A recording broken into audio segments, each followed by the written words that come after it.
ಎತ್ತಣಿಂದ ಬಂದಿರೆಂದು ಉತ್ತರಕ್ಕೆ ಪ್ರತಿ ಉತ್ತರ ಕೊಡುತ್ತಾ ಬಿತ್ತರಿಸುವ ಮಾನವ ನೀನುದಾರು. ಈಗ ಬಾರೋ ಸೇವಕ. ಆಯ್ತು ಸ್ವಾಮಿ. ಫಲೈಸೂತದಾರಿ ಯಜ್ಞಕರ್ತಸ್ಯ ದೇವೇಂದ್ರ ವೇದಕರ್ತಸ್ಯ ವಾಕ್ಪತಿ ಅಸಮೇವ ಜಗತ್ಕರ್ತ ಮಾಯ ಯಮಕರ್ತ ಮಹೇಶ್ವರಿ. ಇಂತಿ ಪರಿಂದ ಮೆರೆಯುವುದಲ್ಲದೆ ಕಳಶಿಕ್ಷ ಅಮೃತ ಭಕ್ಷ ಪಂಚಾಕ್ಷ ಭೂಮಿಗಧ್ಯಕ್ಷ ದುಷ್ಟ ಶಿಕ್ಷ ಸುರರ ಪಕ್ಷ ಪಕ್ಷೀಯ ರಥಾಯತಾಕ್ಷ ಬಳಿರಾಜೇನ ಈ ಕುಕ್ಷಣಿಯನ್ನು ರಕ್ಷಣೆ ಮಾಡುವ ಶ್ರೀ ಲಕ್ಷ್ಮೀ ನೀಲ ದ್ವಾರಕಾವಾಸ ವಿಷ್ಣು ಮೂರ್ತಿಯನ್ನು ತಿಳಿಯುವ ಸಾರಥಿ. ತಮ್ಮ ನಾಮಾಂಕಿತವೇ ತಿಳಿದು ಬಂತು. ಈ ಸಭಾಸ್ಥಾನಕ್ಕೊಂದು ಕಾರ್ಯಾರ್ಥವೇ ಸ್ವಾಮಿ ಭಕ್ತಜನ ಪ್ರೇಮೆ. ಅಲೈ ಸಾರಥಿ. ಆದಿಶಕ್ತಿ ಮಯಂ ಬೀಜಂ ಬೀಜಶಕ್ತಿ ಮಯಂ ಶಿವ ಶಿವಶಕ್ತಿ ಮಯಂ ವಿಷ್ಣು ವಿಷ್ಣು ಶಕ್ತಿ ಮಯಂ ಜಗತ್ತೆನ್ನುವುದು ತಿಳಿಯಲೇನೇ ಸಾರಥಿ. ಇಲ್ಲ ಸ್ವಾಮಿ. ಬಲಾಯರಾಸೂತಧಾರಿ ಖಗವಾಹನಾರೂಢ ಕೌಸುಭಾಹರಣ ಶ್ಯಾಮಲಾಂಗ ಯದುಕಲ ವಂಶ ಪರಿಪಾಲಿಪ ಅದ್ಭುತ ಆನಂದದಿಂದ ಬಂದ ಸಂದರ್ಭವೇನೆಂದರೆ ಹಿಂದುಮುಖಿಯಾದ ಎನ್ನ ಧರ್ಮಪತ್ನಿಯಾದ ರುಕ್ಮಿಣೀ ದೇವಿಯನ್ನು ಈ ರಥಾಗೃಹಕ್ಕೆ ಕರೆದುಕೊಂಡು ಬರುವವರಾಗು. ಬಲ ಜಾಗ್ರತೆ ಹೋಗು. ಅರಕ್ಷಣ ಸೇರಿಸಿ ಸ್ವಾಮಿ, ಕರ್ಕ ಬರ್ತೀವಿ.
ಹಾ ಹೋಗ್ಲೇ ಹೋಗಿಲೇ ಮನೆಯಂತೆ ಗಾಂಧಿ ಮಾತನಾಡಬೇಕು ಸಂತೋಷವಾಯಿತು. ಹಾಗಾದರೆ ಹೀಗೆ ಬಾ.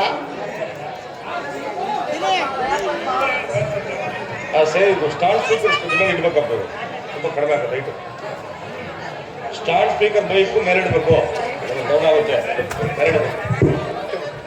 ಹಾಗಾದರೆ ಹೀಗೆ ಬಾ. ಹಾ ಲಕ್ಷ್ಮೀ ಪದ್ಮಾಲಯ ಪದ್ಮ ಕಮಲ ಶ್ರೀಹರಿ ಪ್ರಿಯ ಇಂಥ ಶಿವನಾಮದಿಂದ ಸಂತಸದಿ ಮೆರಿವ ಕಂತೂ ಕಿಸಲ ಸತಿ ಹೌದು ಗಂತಿ ಗಮನೆ ಕಾಂತಾಮಣಿ ಒಳಿವೇಳೆಂದು ತಿಳಿಯಪ್ಪ ಸಾರಥಿ. ತಾಯಿ ಕಾಂತಾಮಣಿ ಪಣಿವೇಣಿ ನಮಗೆ ಇವೇನು ಗೊತ್ತಾಗಲ್ಲ ತಾಯಿ, ಸರಿಯಾಗಿ ಸವಿಸ್ತಾರವಾಗಿ ಹೇಳಮ್ಮ ಮಾತೆ. ವಿಷ್ಣುರನ ನಾರಾಯಣ ಕೃಷ್ಣ ವೈಕುಂಠ ವಿಠಲ ಶ್ರವಣ ದಾಮೋದರ ಋಷಿಕೇಶೋ ಮಾಧವ ಸಭು ದೈತ್ಯ ಹರಿ ಪುಂಡರೀಕಾಕ್ಷ ಗೋವಿಂದ ಗಣದ ಅಣ್ಣಯ್ಯ ಸಾರಥಿ ಶ್ರೀಮನ್ನಾರಾಯಣ ಮೂರ್ತಿಯ ಪ್ರೇಮದ ಭಾಮಿನಿ ಹೌದು ಸೋಮನ ಕಳಯುಳ್ಳ ಯಾರಾಗಿದೆ ಈ ಮಹಾಮಹಿಮ್ಯಧ್ಯಕ್ಷರಾದ ಸೋಮಕಾಸುರನ ಘಟ್ಟ ಮುಗಿದ ಮಹಾ ಸೋಮಸುದ್ಯಾದ ರುಕ್ಮಿಣೀ ದೇವೆಂದು ತಿಳಿಯಪ್ಪ ಸಾರಥಿ. ತಮ್ಮ ನಾಮಾಂಕಿತವೇನೋ ತಿಳಿದು ಬಂತು. ಈ ಸಭಾಸ್ಥಾನಕ್ಕೆ ಬಂದ ಕಾರ್ಯಾರ್ಥವರಮ್ಮ ತಾಯೇ, ಈ ಊರಾಗಿರೋ ಎಮ್ಮೆಗೊಡ್ಡೆಲ್ಲ ನೀನೇ ಕಾಯೆ. ಸಾರಥಿ ನಸುನಗಿಂದ ಶಶಿ ಋಷಿಯಂ ಪಸರಿಸಿ ಹೊಸದಾಗಿ ಶಿವ ಕುಸುಮ ಕಾಂತರಿಸಿ ಶಿವ ಈ ರಂಗಮಂಟಪಕ್ಕೆ ಆಗಮಿಸಿದ ಕಾರಣವೇನೆಂದರೆ ಊರಮ್ಮ ಅದೇ ಕೇಳಿದ್ದು. ಅಸಮಾಕ್ಷರ ಸಹ ಜಾತಿಯಾದ ಅಸುರಾರಿ ಕರೆಸಿದ ಕನ್ನಡ ಬಾಹೋಳವಾಯಿತು. ಎನ್ನ ಶ್ರೀಹರಿಯನ್ನು ತೋರಿಸಪ್ಪ ಸಾರಥಿ. ಆಯ್ತಮ್ಮ ತಾಯಿ. ಶ್ರೀಮನ್ ಕೃಷ್ಣಮೂರ್ತಿಗೆ ಜಯವಾಗಲೇ. ಚಾರಣೆ ಸಮಾಚಾರವೇನು? ತಮ್ಮ ಅರ್ಧಾಂಗಿ ಸತೀಮಣಿಯಾಗಿರ್ತಕ್ಕಂಥ ರುಕ್ಮಿಣಿ ಅಮ್ಮನವರು ಬಂದಿರುವರು. ಯಾವಲ್ಲಿರುವಳು? ಅಲ್ಲೇ ವಾಮ ಭಾಗದಲ್ಲಿ ನಿಂತಿರುವರು. ಚಂದ ಇದೆ.